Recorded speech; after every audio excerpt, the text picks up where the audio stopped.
bây giờ thân con đi bài Ôi, đâu, đấy ha.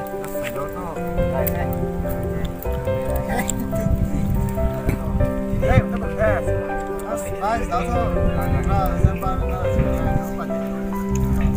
Kami kelas sudah ha, ni khabai.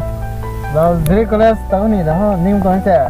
ini diri kelas kita deh bài Ayah tu diri kelas kayak tu pun deh. Ani jiri college kaida ponde. Ani jiri college kaida ponde.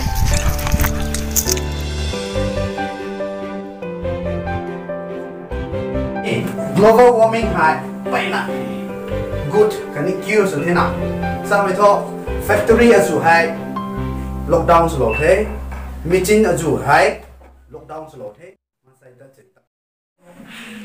Good morning everyone.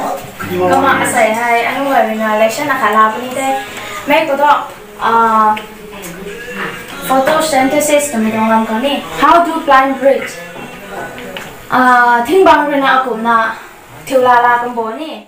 class ta to class ta ron này college life thôi enjoy life din nè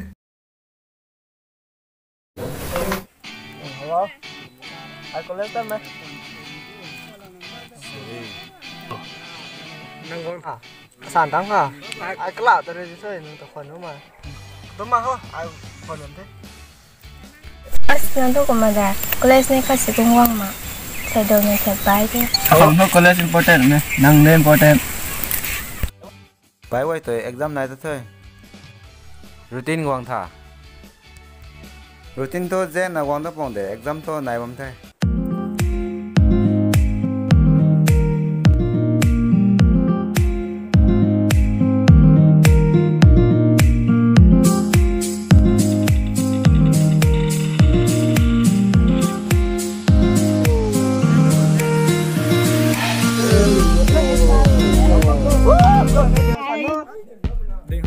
Giáo cũng thế nào bro?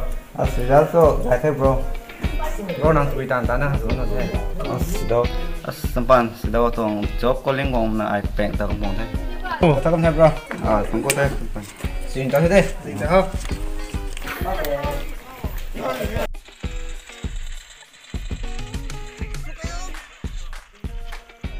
Bye. anh em bấm gọi thôi job phăng là tận ngam anh em thôi pass ni suma PUBG là nó bao future phăng cả khăn là study sườn thảo được không